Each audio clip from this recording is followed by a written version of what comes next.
Welcome to True Crime Fusion, where we uncover the most perplexing and shocking crimes that often reveal the darkest depths of human nature. Today, we explore the chilling tale of a murder that shocked the upscale suburb of Greenwich, Connecticut. This is the story of Samira Khan, a devoted mother, a beloved member of her community, and the secret that ultimately led to her tragic end. Samira Khan seemed to have it all. At 36, she was married to Adil Khan, a respected cardiologist known for his calm demeanor and charitable work. Together, they lived in a sprawling mansion surrounded by manicured gardens, the envy of their affluent neighborhood. Samira was a striking woman with a warm smile that endeared her to everyone she met. She devoted her days to raising her 2 children, hosting charity galas, and attending interfaith community events. But beneath the polished exterior, Samira harbored a secret that would unravel her perfect life and lead to her untimely death. Samira's charm had caught the attention of Malik Assad, a billionaire CEO of one of the most successful tech companies in the world. Malik was a magnetic personality, brilliant, commanding, and dangerously alluring. He and Samira had first met at a charity event 2 years earlier, and what began as casual conversation soon developed into something much more. Their affair was a meticulously guarded secret. Malik and Samira met at exclusive penthouses, private yachts, and foreign retreats under the guise of philanthropic projects. Samira, despite her growing guilt, was drawn to the excitement and freedom Malik represented, an escape from the rigidity of her structured life with Adil. Malik, for his part, relished the secrecy and power that came with their forbidden relationship. Adil Khan was not oblivious to the changes in his wife. In the months leading up to the fateful night, he had noticed her increasing absences, sudden trips to meet friends, and a series of unexplained expenses on their joint credit card. Adil tried to dismiss his suspicions as paranoia, but a chance discovery of a plane ticket to Dubai, on dates Samira claimed to be visiting her parents, planted the seeds of doubt. Adil became distant and irritable. Friends noticed the strain between the once happy couple, though neither revealed the cause. Samira, ever the skilled actress, maintained the facade of domestic bliss while growing increasingly fearful that Adil might uncover her secret. It was a stormy night on June 12, 2022, when everything unraveled. Samira had planned to attend a gala, but told Adil she needed to cancel at the last minute due to a migraine. In reality, she had arranged to meet Malik at a secluded villa they often used. That evening, Adil decided to confront his wife. Suspicious of her excuses, he installed a GPS tracker on her car and followed her, his heart pounding with a mixture of dread and fury. When Adil arrived at the villa, he was met with a sight that would forever haunt him. Through the window, he saw Samira in Malik's arms, laughing, unguarded. It was the confirmation he dreaded. Unable to contain his rage, Adil barged into the villa, startling the couple. The confrontation escalated quickly. Malik, attempting to defuse the situation, tried to calm Adil, but his efforts were met with venomous accusations. Samira pleaded with Adil to leave, but her husband, overwhelmed by betrayal, lost control. In the heat of the moment, Adil grabbed a decorative marble statue from the mantel and struck Malik in the head. Malik collapsed instantly, blood pooling beneath him. Panicked, Samira screamed, rushing to Malik's lifeless body. But Adil's rage was not spent. In a fit of uncontrollable fury, he turned on Samira. Minutes later, the villa was eerily silent, save for the steady rhythm of the rain outside. The following morning, Greenwich police received an anonymous tip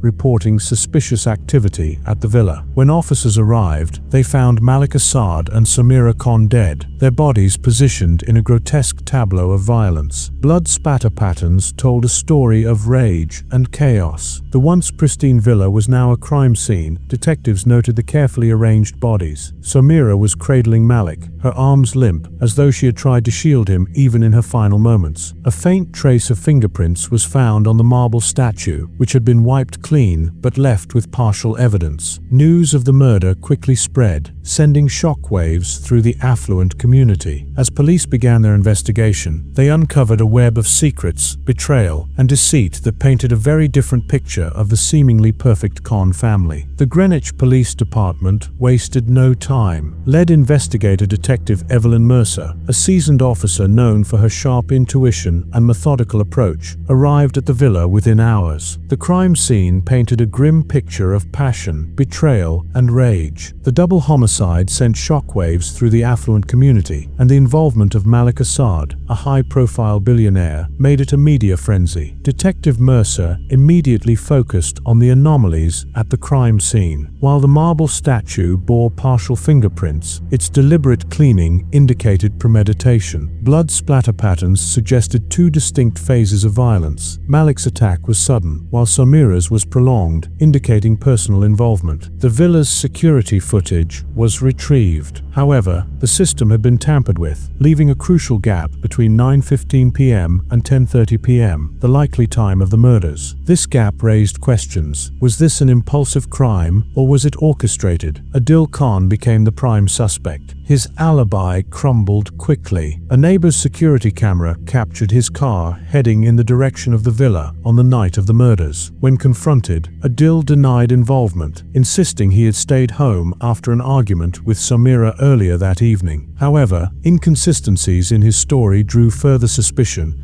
Detective Mercer and her team searched the Khan residence. They found Samira's phone hidden in a drawer in Adil's study, a peculiar detail as it was missing from the crime scene. A forensic examination of the phone revealed messages between Samira and Malik that were intimate, even heated, hinting at an argument earlier that week. The timeline of these messages aligned disturbingly with Adil's erratic behavior in the days leading up to the murders. The team also recovered the GPS tracker Adil had installed on Samira's car. When questioned about it, Adil reluctantly admitted his suspicions about her affair, but vehemently denied killing her or Malik. "I was angry, yes, but I would never harm her," he claimed during his interrogation. Yet, his trembling hands and evasive gaze told a different story. As the investigation deepened, shocking details about Malik Assad's life emerged. While publicly known as a shrewd and philanthropic tech magnate, Malik harbored secrets of his own. Financial records showed he had funneled large sums of money into an offshore account connected to a luxury villa rental agency. This villa was frequently used for his clandestine meetings with women, including Samira. Detective Mercer also uncovered troubling reports from Malik's inner circle. A former assistant, under condition of anonymity, revealed Malik had a reputation for manipulation. He liked control, the assistant said. He used his power and wealth to keep people quiet. The question now loomed: was this a crime of passion or something more sinister? Could there be others who had reason to silence Malik Assad permanently? On June 15th, 3 days after the murders, the investigation took an unexpected turn. A forensic team, analyzing Samira's financial records, discovered several large cash withdrawals from a joint account she shared with Adil. The money had been deposited into a private account linked to a man named Omar Siddiqui, a former employee of Malik's company. Omar had a complicated history with Malik. Once a trusted operations manager, he had been abruptly fired months earlier after a whistleblowing scandal involving insider trading. Omar's dismissal left him disgraced and financially unstable. The cash deposits, coupled with Omar's known animosity toward Malik, made him a person of interest. When brought in for questioning, Omar denied any involvement. "I haven't spoken to Malik in months," he claimed, visibly nervous. However, his alibi, a solitary night at a motel, failed to hold under scrutiny. Motel staff reported seeing him leave during the time the murders likely occurred. Just as the case seemed to reach a standstill, an anonymous tip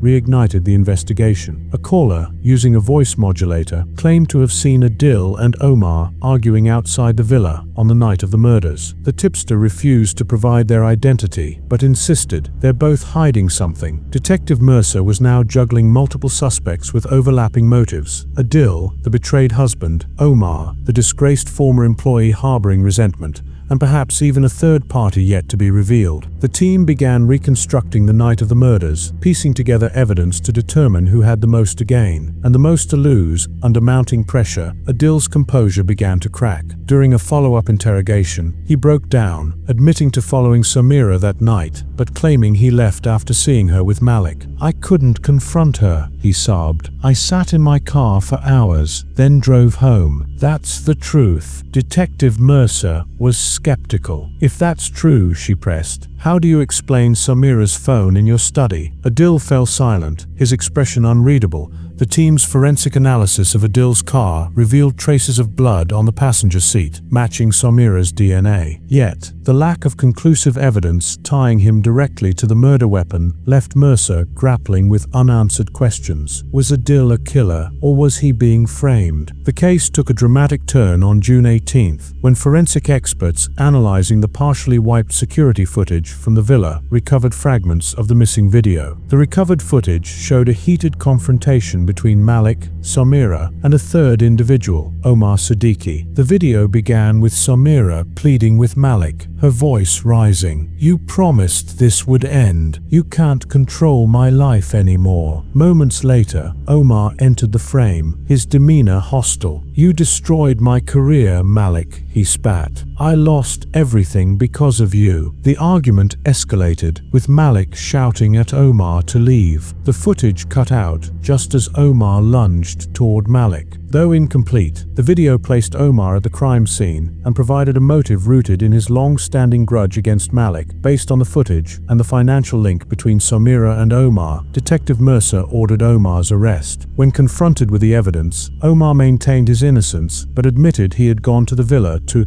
confront Malik about his wrongful termination. "I didn't kill him," Omar insisted. "I left when things got heated." Omar's claims, however, were undermined by forensic evidence. A fiber matching his coat was found near the marble statue used in the murders. Furthermore, Malik's fingernail scrapings contained Omar's skin cells, suggesting a struggle. Despite this evidence, Detective Mercer couldn't shake the feeling that Omar's involvement might not be the full story. A deeper dive into Samira's financial transactions revealed another startling discovery. Just days before the murders, she had transferred a significant sum of money to an offshore account traced back to Malik himself. The account was flagged for suspicious activity, hinting that Samira might have been paying Malik to keep their affair a secret or to end it entirely. This revelation shifted the investigation's focus. Could Samira have been blackmailed, or was she trying to sever ties with Malik once and for all? Detective Mercer interviewed Malik's closest confidant, his personal assistant Farah. Reluctant at first, Farah eventually confessed that Malik had become paranoid in the weeks before his death. "He told me he was losing control of something important," she revealed, "but he wouldn't say what." Farah's testimony painted Malik as a man under pressure, juggling multiple secrets that were beginning to unravel. The case reached its boiling point on June 20th, when Adil Khan requested another meeting with Detective Mercer. Sitting across from her in the dimly lit interrogation room, Adil appeared worn and defeated. "I need to tell you the truth," he began, his voice trembling. "I was there that night, but I didn't kill them." Adil recounted how he had followed Samira to the villa, intending to confront her. When he arrived, he found her arguing with Malik and Omar. Before he could intervene, the argument turned violent. He watched in shock as Omar grabbed the marble statue and struck Malik. As Malik collapsed, Samira screamed and Omar turned on her. "I tried to stop him," Adil said, his eyes glistening with tears, "but I was too late. He killed her." Adil claimed that after Omar fled, he panicked. Unable to process what had happened, he wiped the statue clean of fingerprints and took Samira's phone to prevent further humiliation for their family. "I didn't know what else to do," he he sobbed. Adil's confession aligned with much of the evidence, but Detective Mercer remained cautious. To corroborate his story, she ordered a second forensic sweep of Omar's vehicle, which revealed traces of blood matching both Malik and Samira. The discovery sealed Omar's fate. Confronted with this new evidence, Omar finally confessed. He admitted to killing Malik in a fit of rage over his ruined career, but claimed that Samira's death was an accident. She tried to stop me, and I lost control, he said. His voice hollowed. Omar's confession, combined with Adil's testimony and the forensic evidence, provided a clear picture of what had transpired that night. On July 2, 2022, Omar Siddiqui was formally charged with 2 counts of first-degree murder. Adil Khan, though cleared of direct involvement in the murders, faced charges of obstruction of justice for tampering with the crime scene and evidence. He accepted a plea deal, resulting in a suspended sentence and community service. The trial drew significant media attention, with a tangled web of betrayal, blackmail, and revenge captivating the public. Omar was found guilty and sentenced to life in prison without the possibility of parole. As for Adil, he resigned from his position as a cardiologist and relocated with his children to a quieter town, hoping to rebuild their lives away from the shadow of the tragedy. The murder of Samira Khan and Malik Assad left an indelible mark on the lives of everyone involved. The Khan children, shielded from the trial's media storm, struggled to come to terms with the loss of their mother and the scandal surrounding their family. Adil, despite his efforts to start anew, faced the heavy burden of guilt, not just for his role in the cover-up, but for the years of emotional distance that preceded the tragedy. Omar Siddiqui, once a promising professional, spent the rest of his life behind bars, a reminder of how unchecked rage and desperation can lead to irreversible acts. His trial became a cautionary tale about the destructive power of resentment and revenge. As for Malik Assad, his once glorious reputation was tarnished by the revelations of manipulation and deceit. His legacy as a billionaire philanthropist was overshadowed by his hidden life, leaving his company and his family to grapple with the fallout.